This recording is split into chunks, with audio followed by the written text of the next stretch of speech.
Abençoados, eleitos amados, estou de volta aí com mais um estudo aí.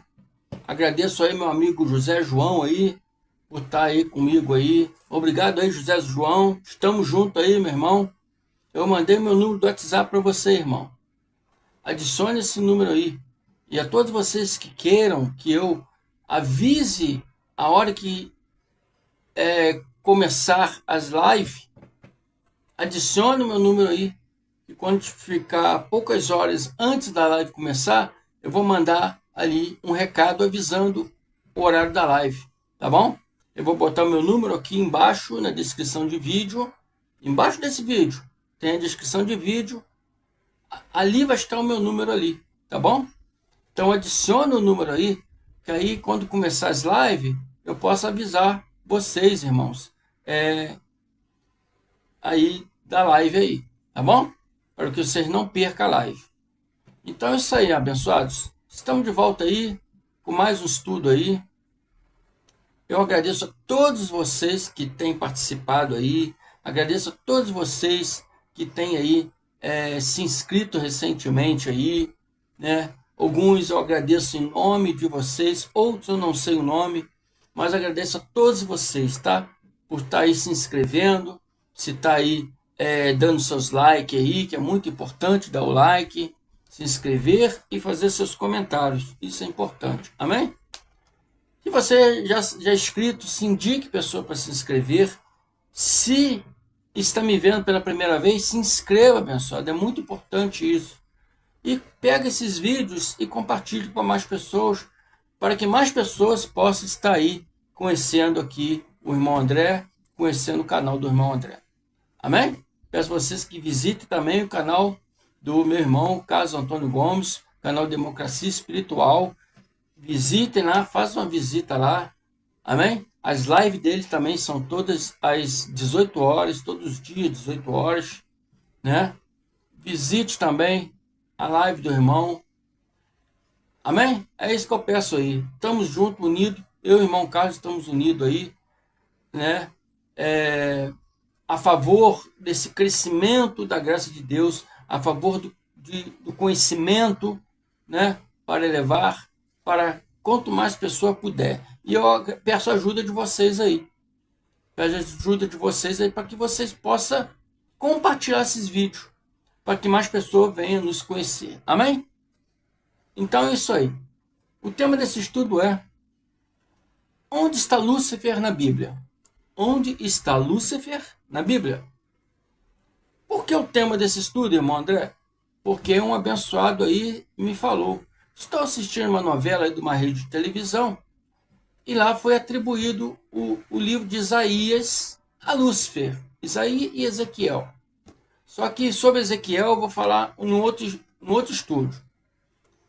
Esse estudo eu vou falar só do livro de Isaías, para que o estudo não fique muito grande, né? Então, ele me perguntou: irmão André, realmente o livro de Isaías está falando sobre Lúcifer, o ser, né, espiritual, maligno, como o sistema religioso evangélico aí acredita? Realmente esse livro de Isaías está falando sobre isso, né? Então é sobre isso que eu vou mostrar aí. Não, o livro de Isaías não está falando sobre isso. O que ocorre aí é uma teologia errônea, ensinada, né, desde muito tempo. Desde que nós éramos criancinha, nos foi contada essa história, que Lúcifer era um anjo de Deus, fez rebelião no céu, e houve guerra no céu, e ele foi expulso na terra com seus demônios. Essa historinha que conta para nós. Tiraram da onde? Tiraram daqui do livro de Isaías 14, a partir do 12, né? Está escrito aqui no 12, está escrito assim: como caíste do céu, ó estrela da manhã, filho da alva. Então, como caíste do céu, ou como foi jogado por terra, dependendo da versão bíblica que você tem aí, mas todas as duas versões é a mesma coisa, só muda um pouco as palavras, mas está se referindo à mesma coisa. Então eles pegam esse versículo aqui, erroneamente, e atribui a Lúcifer. Fala que lá Isaías mostra que Lúcifer foi atirado da terra, foi jogado para a terra, né? Mas essa passagem aqui não está se referindo a uma criatura, a um ser, a uma criatura de Lúcifer, de diabo, né? No status de diabo, de Satanás, não. Esse livro está falando de um homem. Esse livro está falando de um homem, está falando de um rei. Amém? E se a gente for lá em Isaías 14, começar no 1, no primeiro livro, porque a gente estava lá no texto, né? Isaías 14, 12 é o texto. Nós temos que ir no contexto para ver o que está se referindo ali, a quem está se referindo aquelas palavras, né? Então, Isaías 14, começando no 1, ele diz: Isaías está conversando com o povo de Israel. O Senhor terá compaixão de Jacó.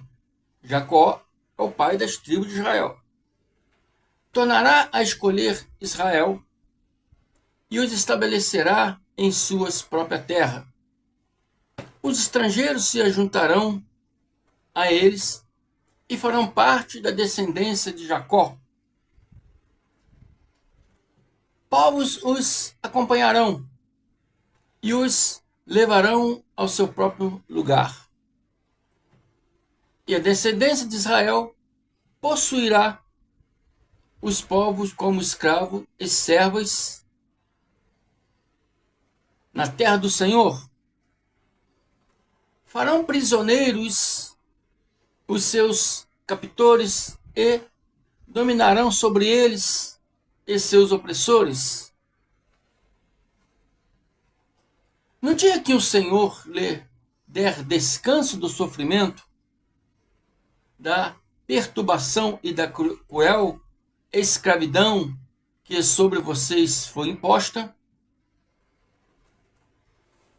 Então Deus está falando aqui, através de Isaías, ao povo de Israel, dizendo, esse povo estava na Babilônia, estavam como escravos na Babilônia.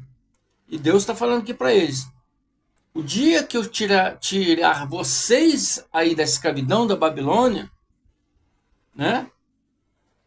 Nesse dia que eu lhe der descanso do sofrimento, da perturbação cruel, da escravidão que vocês foi imposta, o dia que o rei da Babilônia cair, e ao Deus através de Isaías está falando assim: o dia que eu te der vitória, tirar vocês da escravidão e eu derrubar, né, esse rei tirano que estava perturbando vocês, escravizando vocês, impondo vocês, né, a escravidão, vocês zombarão do rei da Babilônia.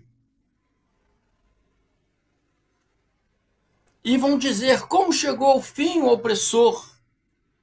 Sua arrogância acabou.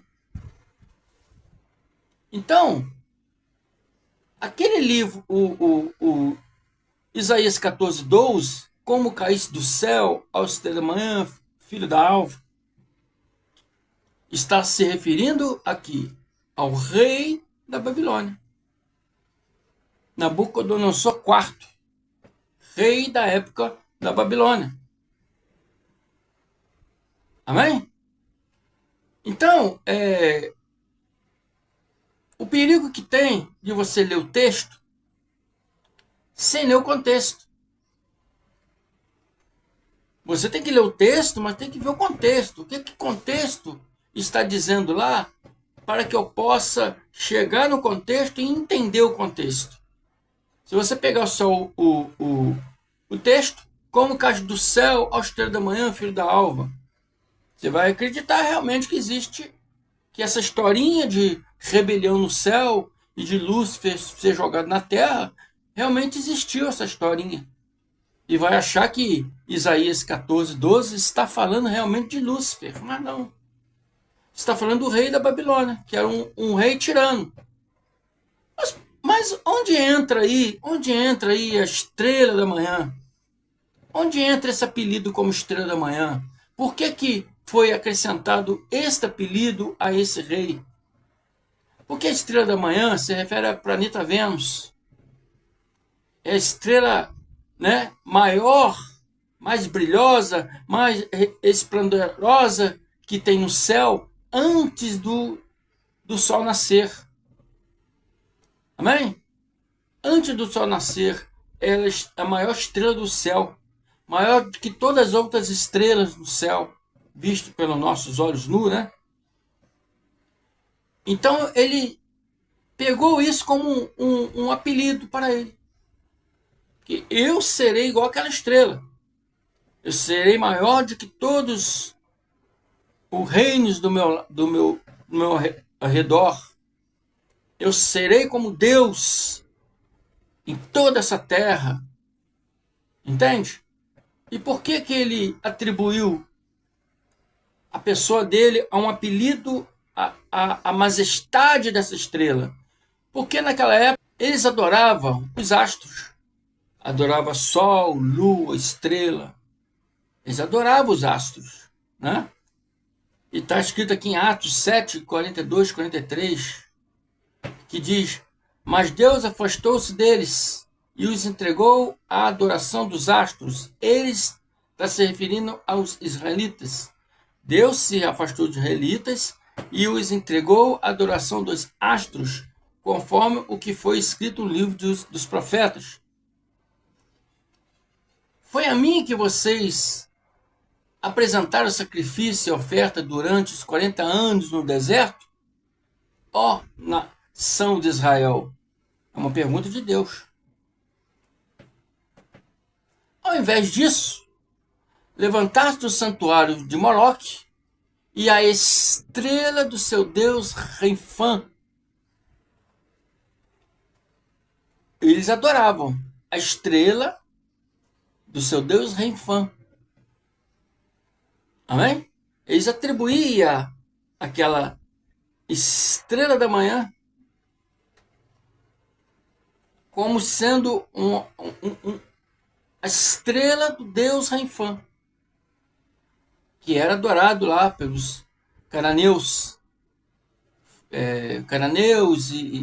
e todas aquelas tribos, né, fenícias. Ídolos que vocês fizeram para adorar. Portanto, eu os enviarei para o exílio, para além da Babilônia. Então eles foram levados para a Babilônia, para o exílio. E lá na Babilônia, como era essa adoração de estrela, era uma coisa normal, né? Passou ao rei atribuir, porque era um rei poderoso, um rei que debilitava a nação, a gente vai ver isso aqui. Então o rei passou a atribuir essa estrela como o que ele queria ser. A maior estrela, quer dizer, o maior rei daquelas terras. Amém? O maior rei da Babilônia. O maior rei de todos os reinos aos seus arredor, né? Mas essa palavra Lúcifer, ela não tem na sua Bíblia. Ela tinha na Bíblia latina, né? Se você pegar uma Bíblia antiga, com versão latina, você vai ver a palavra lá, em latim, lux ferre. E essa palavra lux ferre significa aquele que leva ou aquele que porta a luz, o portador da luz. Essa palavra nasceu do hebraico.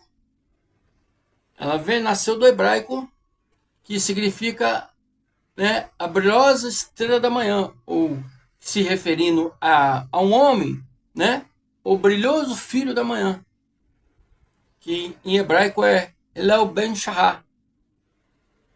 Elel ben Shahar. a brilhosa estrela da manhã. Está falando de uma estrela. No livro de Isaías, como está se referindo a um homem, ficou o brilhoso filho da manhã. Então, Isaías 14:12, Yahweh, através do profeta, ele diz: como fosse lançado por terra, como caíste por terra, né? Tu que debilitava nações. Ele era um rei que debilitava todas as outras nações ao seu redor. Ele era um rei poderoso, né? Mostra que esse rei, ele era temido de todas as nações ao redor, né? E Isaías continua dizendo aqui: tu dizias no seu coração, eu subirei ao céu, acima das estrelas do céu, e exaltarei o meu trono. E no monte da congregação me assentarei aos lados do norte. Isaías está dizendo que esse homem dizia isso. Esse homem dizia, né, que subiria ao céu, acima das estrelas de Deus, e que lá ele ia, né, exaltar o trono dele. Amém? E queria ser, porque ele queria ser maior que Deus. Ele queria ser Deus na terra. Amém? E comandar todas as nações ao redor. E todas as nações temiam esse homem. Então o profeta Isaías está dizendo que no coração dele, ele tinha essa intenção de subir às alturas das nuvens e ser semelhante ao Altíssimo. Está falando de um homem. Um homem que tinha essa má índole. Um homem que tinha esse desejo carnal de ser superior, né, a todos os seus reinos, a todos os reinos, né, ao seu redor. Amém? Era só um pensamento dele. Era um pensamento dele. Isso não é uma coisa que ia acontecer. Não é uma coisa que um ser, né, uma criatura chamada Lúcifer, né, no status de diabo de Satanás, como diz o sistema religioso, não é uma coisa que ele ia fazer ou que ele fez. Era um pensamento de um homem. É um desejo de um homem, desejo, a vaidade de um homem, o ego de um homem. Mas Isaías continua dizendo: mas as profundezas do Seol você será levado, irá ao fundo do abismo. Aqui está Isaías, né, já estou em Isaías 14:15. Está dizendo que ele iria para profundezas do Seol, profundezas da sepultura. Você será levado, irá ao fundo do abismo, né? Abismo porque sepultura é um buraco no chão, né? Então será levado para o mais fundo do buraco. E os que olharem para você admiraram-se da sua situação. Os que olhassem para ele depois da queda dele, iam olhar para ele com admiração da situação do que ele era para a situação do que ia ser, né? E a seu respeito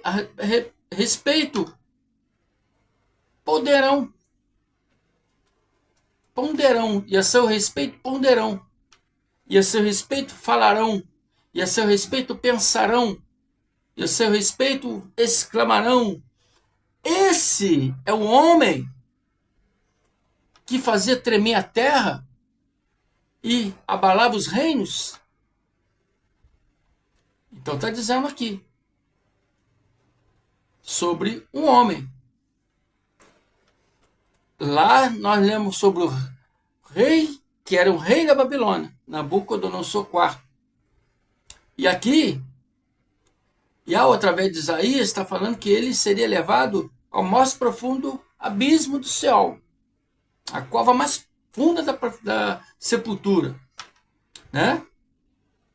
E as pessoas que olhassem para ele iam se admirar, porque ele era um rei poderoso, resplandoso, forte, né? Temido, e as pessoas iam se admirar com a situação que ele ia ser depois da sua queda.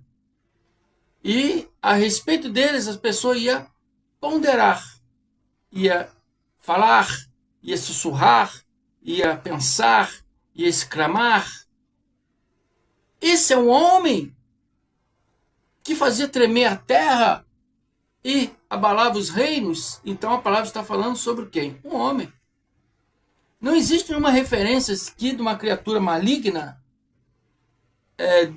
de Satanás, do status de Satanás, né? Que eles pegam Lúcifer e falam que Lúcifer é uma criatura do status de Satanás, do diabo. Mas aqui não está falando nada sobre isso. Está falando sobre um homem que era um rei poderoso, um rei que debilitava, destruía, matava, assassinava as outras nações e queria ser maior do que todas as outras nações, queria comandar todas as outras nações. Está falando de um homem. Isaías 14, a partir do 12, quando fala como caíste do céu, né? Como caíste do céu, como fosse lançado por terra, dependendo da sua tradição bíblica, tu que debilitava as nações, não está se referindo a Lúcifer como um ser, uma criatura espiritual, como falam aí os religiosos, os evangélicos, católicos. Não, esse livro está se referindo, né, à queda do poder de um homem, do rei Nabucodonosor. Amém? Caíste por terra é uma expressão de derrota. Ele estava forte, resplendoroso, né, o magnífico, e caiu por terra. Quer dizer, perdeu seu reino, perdeu seu poder. Cair por terra é uma expressão. Não quer dizer que estava lá no céu e foi tirado da terra. Não. Cair por terra é uma expressão. Expressão de perda. Expressão de derrota. Amém? Então é isso aí, meus amados. Esse livro de Isaías está se referindo a um homem, o rei Nabucodonosor IV. Espero que vocês tenham entendido aí. Se inscrevam aí, se ainda não são inscritos. Se estão me vendo pela primeira vez, se inscrevam. Não deixe de dar seus likes. Compartilhe esses vídeos. Se você já é inscrito, indique mais pessoas para se inscrever, amados. Ajuda aí o canal do irmão André, né, a crescer a cada dia mais, para que nós possamos levar esses conhecimentos a mais pessoas. Amém? Agradeço a todos vocês aí. Até a próxima. Declaro a mente de Cristo ativada em todos vocês, para que vocês possam entender e compreender, né, todos esses conhecimentos, todas essas sabedorias da graça de Deus. Amém? Então é isso aí. Agradeço a todos vocês. Até a próxima. Graça e paz. Prepare o seu coração. Prepare a sua alma.